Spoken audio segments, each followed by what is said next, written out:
religion. What do we know it as? It's one of the broadest subjects that anybody could possibly learn, whether they're in a college institution or in a normal high school class. And that's all just because it's tough when you're going to understand your own viewpoints and the innumerable other viewpoints that everybody else in this world has on this subject. And it's okay if you don't agree with all of them, or even some of them, or none of them. For example, there are people out there who will say that all religion is false, that whether you're Hindu or Christian, they will say that, oh, why do you believe that? It's not true. On the other hand, some people will say, well, the religion is just for comfort, for people who don't know what to believe, and they don't really have anything else to believe in. They just kind of follow the ways that their parents did. And then it would give them comfort in knowing that they have something to back them up. There are other people out there who say that the religions of the world need to be understood and respected by all people, even though a lot of people aren't going to agree with it. Now, all of this is quite interesting, right? Yeah, I agree. I took an entire class on it. But it's not the main reason I'm making this video. I'm making this for the people who want to start getting into the subject but don't necessarily know where to start or what they're getting themselves into. I know when I signed up for my class, I had no idea what to think. I know I grew up as a Christian Catholic, but since I've joined this class, I don't necessarily believe that anymore. I'm not saying that everybody is going to necessarily feel the same way and just automatically change religions. I'm saying you get a broad viewpoint on all the most known viewpoints that people have been making about this subject. This will help people figure out just kind of a broad line of what religion is, what it entails, and what they want to believe, or if they just don't want to believe anything. Anyway, to whoever's watching this, welcome to the introduction of religious studies. Now, before this video officially begins, I should mention that everything that I'm going to mention in this video comes either directly from Jeffrey Kripal's book, Comparing Religions, or from my class's discussion throughout this semester. Now, this book is known for scholars to question what they believe and get a good sense of the different viewpoints that are out there. Now, there have been so many reviews on this book that it was very hard to choose one that I really wanted to talk about. But I ended up finding one, and it's by Sarah Johnson from Ohio State University.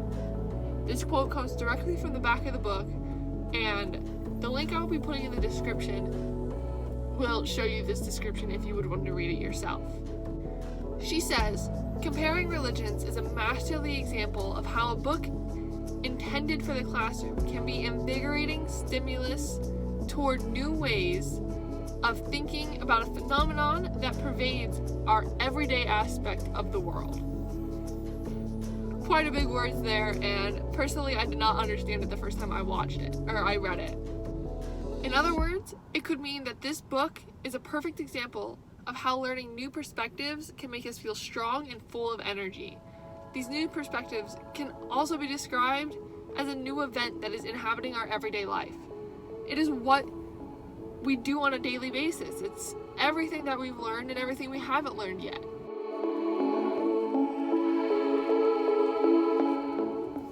To start off, I believe that we should start by talking about the academic and theological sides of religion.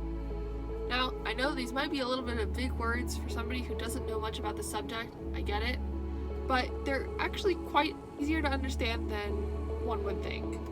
For example, on the academic side of religion, it talks about the study of people. We look at their beliefs and their social systems that they create around this religion. This side won't say that a God exists. We will just be thinking about what there is to know about the basics of human life. On the other side, we have the theological approach.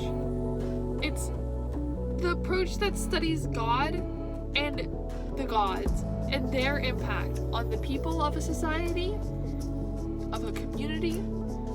It's what influences their motivations and how that group of people came to be, why they believe in these goddesses, in these gods, what they believe and why they believe it and how they came to believe it. This way of thinking says that gods exist, that whether it's the normal God of Christian beliefs, all of these gods and goddesses exist. This viewpoint brings up more questions than one could potentially think of answering.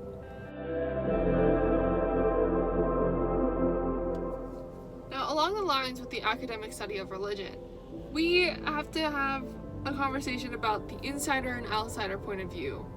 These aren't as complicated as they seem. An insider point of view is somebody who is in a religion, who believes what they believe in a religion because they are part of this religion. For example, if you are an academic studier of any religion out there, let's take Christianity. If you are a believer in the Christian ways and belief systems, then you are an insider and you know the ways and the inner workings of this religion. But if you're an outsider, who is somebody who's not part of this religion, then you may not know every little detail that would help you come to a conclusion of certain questions you may have with this religion. Now, this outsider is somebody who hasn't necessarily converted to something they're studying, and they don't have to be studying it. You can be somebody who claims to be agnostic and talking to your friend who is a Christian Catholic, and that friend can be talking to you about all of the different things in this one religion, but if you're not a part of it, you're still an outsider. No matter how much information you have, you're still not in the practice of that religion. One of the main points that academic study of religion has us find is this idea of comparison. Now, we compare everything on a day-to-day basis.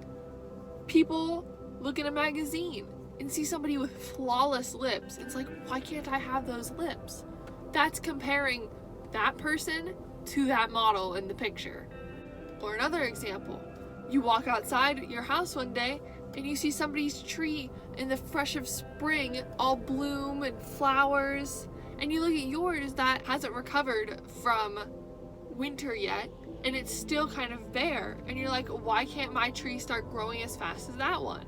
That's comparison as well. Now, this is comparison on a personal level. This isn't comparison in the academic study of religion. That comparison is comparing anything that has to really do with religion. For example, the academic study of religion would compare a Protestant Christian person who believes wholeheartedly in that religion to somebody who is Islamic and believes and practices those beliefs. They look at both sides of the story and realizes that there might be some things in common, but there's a huge border that separates them. Now, in comparison, there are 4 stages that one must take to be able to suss out everything, to be able to make it what it is today. These 4 are observations, patterns, organizations, and theories. A lot of stuff, I know. But this is basically where you observe. So you look at somebody or something or some religious item and you observe it. You get to know it. You get to know what it is and where it came from and why they believe all of that, why they choose to believe this. The second is identifying the patterns in this observation. So you want to see you want to ask those questions and then get an answer. You don't want to go empty-handed, and you want a good understanding of these answers. Now, then you have organization. Organization is taking all of these patterns, all of these questions that you learned, and realizing that it's a part of a bigger whole. That if you were to ask same questions to somebody else or something else, that you're going to get the basic same answers, maybe just tweaked a little bit. And finally, you have theory. This is where you put all of the questions that you asked and all the answers that you got into one final conclusion. Like I mentioned before, comparison will compare subjects and meanings of things rather than objects, rather than everyday things like trees, as I mentioned.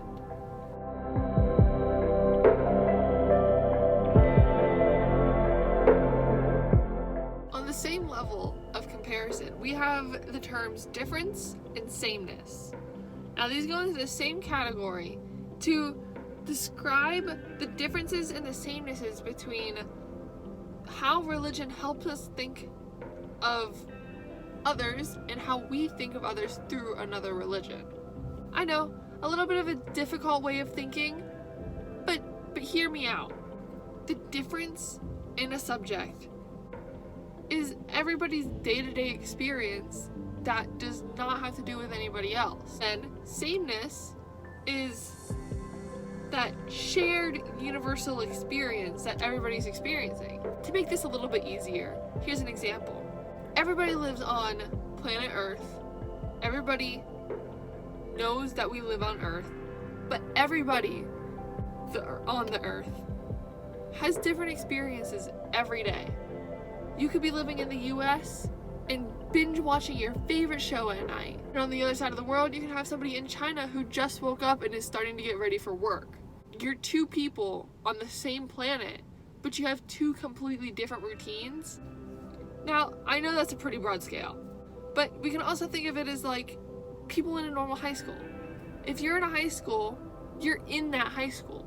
You and however many other people are in this high school are in the same one, experiencing your day-to-day life, but everybody you know, even your best friend, are going to have other experiences than you. They're not going to have your same schedule. They're not going to have your same knowledge of life. They're going to be experiencing their own subjects. They're going to be learning so much new stuff. And that's where the sameness and difference is. The sameness part of it is that you're in the same high school. You're in the same world. But the difference is your experiences are completely different.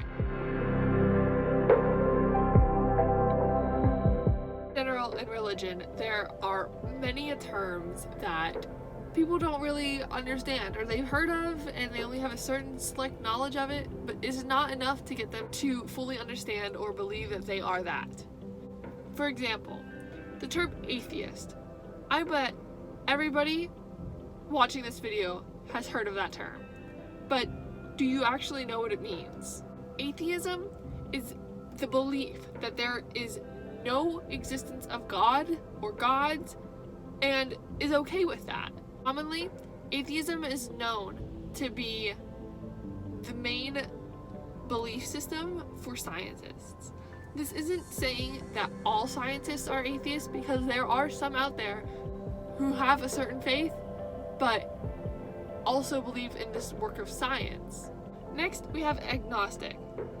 This belief system says that there is no knowledge of any higher being, any god or goddesses out there, and they're content with knowing that there's nothing out there, and that there's no way of finding out that there is something out there. They believe that there's nothing known or nothing to be known about these people. They're said to claim neither faith nor belief in God. Next up, we have secular. Now, when I first heard this term, I didn't necessarily know what to think, given that I didn't know really anything else about it. But this is any place or item that just isn't religious. This place can be a house, a hospital, for example, even a school. But we can't get this confused with places that are like Christian academies or private Christian schools where they are taught that religion in that school. Those are not secular places. These are just normal places on an everyday person's life that just doesn't affiliate with any type of religion, like a park, because they're not religious. It's a community area. It is secular. Next up, we have the term theism. Now, you're gonna hear this term a lot when you hear atheism or anything with theo in it, meaning God. It believes that any God out there created the earth, created the universe that we know of today.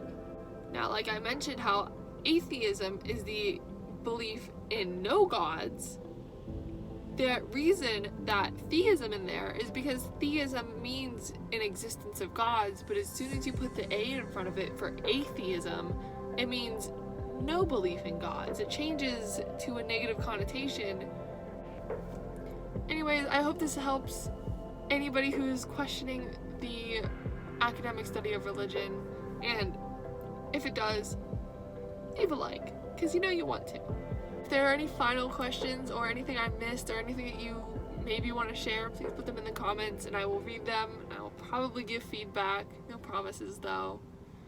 But yeah, anyway, have a wonderful day and enjoy this fresh snow that's coming down now.